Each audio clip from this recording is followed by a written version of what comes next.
You are about to shake someone's hand. Maybe today, maybe tomorrow. You won't think about it. Your palm will meet theirs, your fingers will close, and something ancient will happen without your permission. But the real answer to why this tiny ritual exists is far stranger than you think. Somewhere in your brain, a decision is being made before you're even aware of it.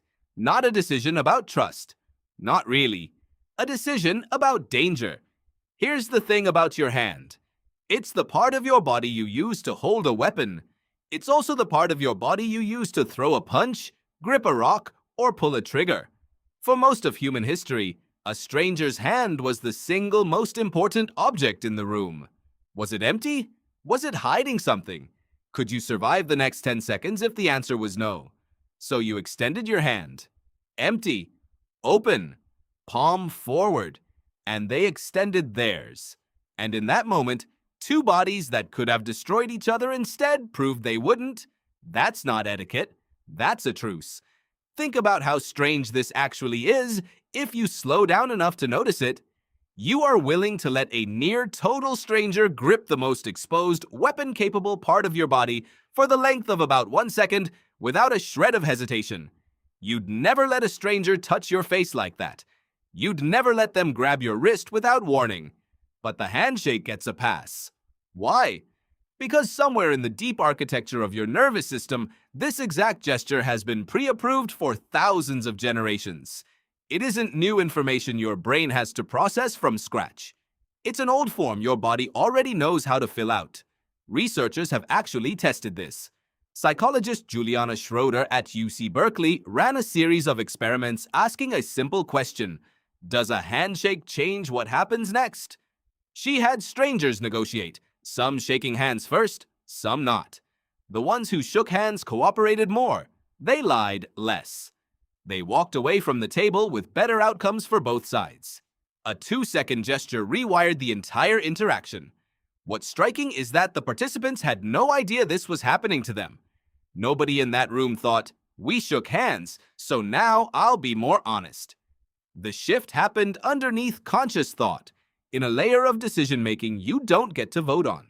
Schroeder's data showed the effect held up even in competitive, high-stakes negotiations, the kind where people have every incentive to bluff.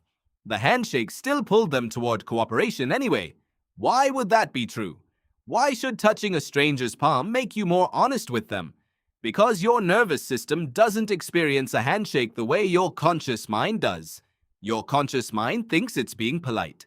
Your nervous system thinks it just checked for a knife. This is where it gets stranger. Touch doesn't just signal safety, it manufactures it, chemically, inside you. When skin meets skin, your body releases oxytocin. You've probably heard it called the bonding hormone, but that's not quite right. It's more like a chemical shortcut. It tells your brain, this creature is not a threat. Lower your guard. Swedish physiologist Kerstin Uvnesmoberg spent decades studying this exact mechanism.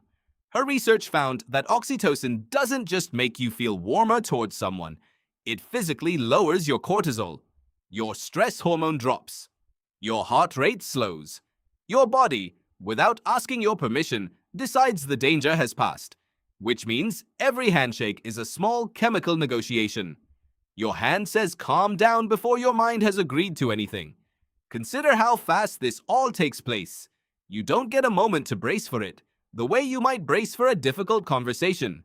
The chemistry starts the instant skin makes contact, faster than you can decide how you feel about the person standing in front of you.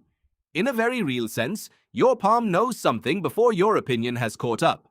This is also why a limp handshake or a reluctant one feels wrong to you, even if you can't say exactly why.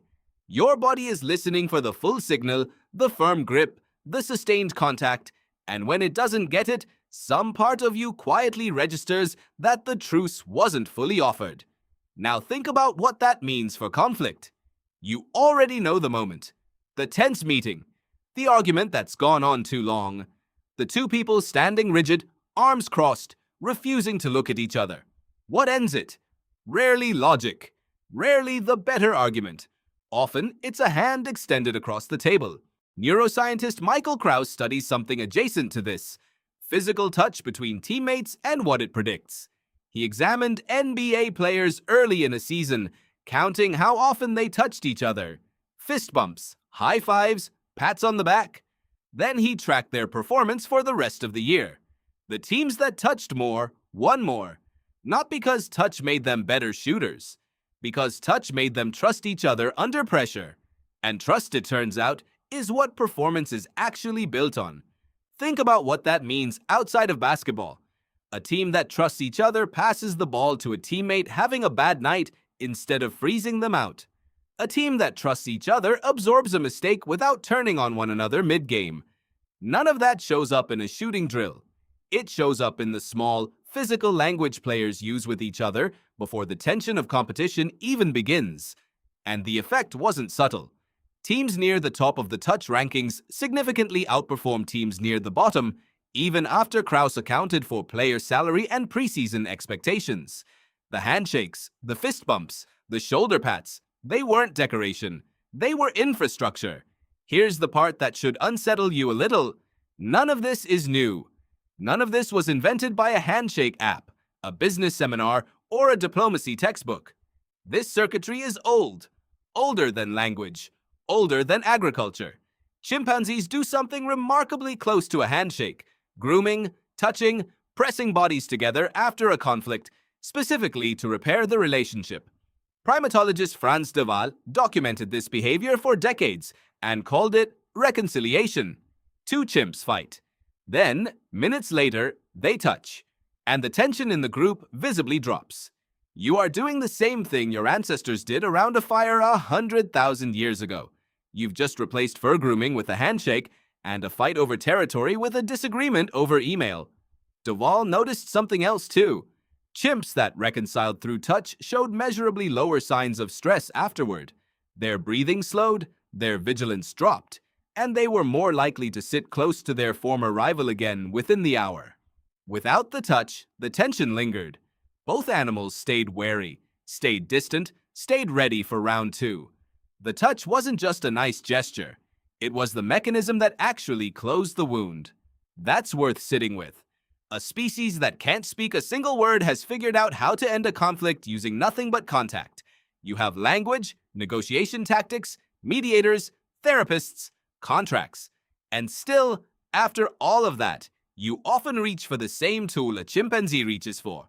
So why does it still work even now when a stranger's hand almost certainly isn't hiding a weapon? Why hasn't this instinct faded? Because your brain doesn't update that fast. Evolution built a very good, very fast threat detection system, and it never got the memo that offices exist. It never got the memo that most conflicts today are about money, or opinions, or who forgot to reply to an email. Not survival. Your nervous system is still running software designed for a world where the wrong stranger could end your life. And in that world, touch was the fastest possible proof of peace. Think about what you actually do when you're angry at someone. You step back. You cross your arms. You put distance between your body and theirs. That's not random. That's the same system, working exactly as intended, just running in reverse. Distance signals threat. Closeness signals safety. Your body has been having this conversation long before you had language to argue with. Watch two people right after an argument who haven't yet made peace. They'll angle their bodies away from each other, even while technically still talking. Their arms will stay close to their torsos, protective, guarded. Compare that to two old friends catching up, leaning in, hands landing casually on shoulders and forearms without a second thought. You can often tell whether a relationship is safe or strained just by watching how freely people touch each other within it. No dialogue required. This is why professional cultures that ban physical contact almost always invent substitutes. The elbow bump, the nod, the hand over the heart, even a fist bump through a screen during a video call, which accomplishes nothing physically and yet still seems to matter to the people doing it. The substitute rarely carries the same chemical weight as real contact, but the impulse behind it is identical. Find some way to signal, physically, that the threat has passed. This is why a handshake at the start of a negotiation can shift the entire outcome, and a hug after a fight can dissolve tension that 100 more words couldn't touch. It bypasses the argument entirely. It goes straight to the oldest part of your brain and tells it, stand down. There's a reason this ritual survived every culture, every century, every technological leap. You'd think something this old would have died out by now, replaced by something more modern, more sanitary. And yet, in a world of video calls and text messages, the handshake is still there, waiting at the start of every important meeting, every first date, every negotiation that matters. Maybe because nothing else does the job as fast. A verbal apology can be doubted, a written promise can be broken, but an open palm, extended toward another person, is a message your body understands instantly and completely. I am not going to hurt you. Consider how often you've trusted this signal without questioning it. You've shaken hands with people whose names you forgot within minutes, whose intentions you knew nothing about, and yet for that 1 second, you let your guard down anyway, because your body had already decided the interaction was safe. No resume convinced you, no conversation talked you into it. A single gesture did what an hour of small talk couldn't. And maybe that's the real reason this ritual has outlasted everything else about the way humans meet each other. Clothing changed, language changed, the rules of politeness changed completely, decade after decade, culture after culture. But the hand, offered open and empty toward another person, never stopped meaning exactly what it always meant. So the next time you catch yourself reaching for someone's hand, or resting a hand on a friend's shoulder after bad news, or watching two rivals shake hands after a hard-fought game, remember what's actually happening underneath it. It's not manners. It's not tradition for tradition's sake. It's the oldest peace treaty your species ever signed, still being renewed, one handshake at a time. You were about to shake someone's hand. Now you know what you're really doing when you do. If this changed the way you'll see the next hand you shake, subscribe for more of your own history hiding in plain sight. Like this video if it made you look at something ordinary a little differently, and tell me in the comments the last time you noticed your own body doing something you never questioned.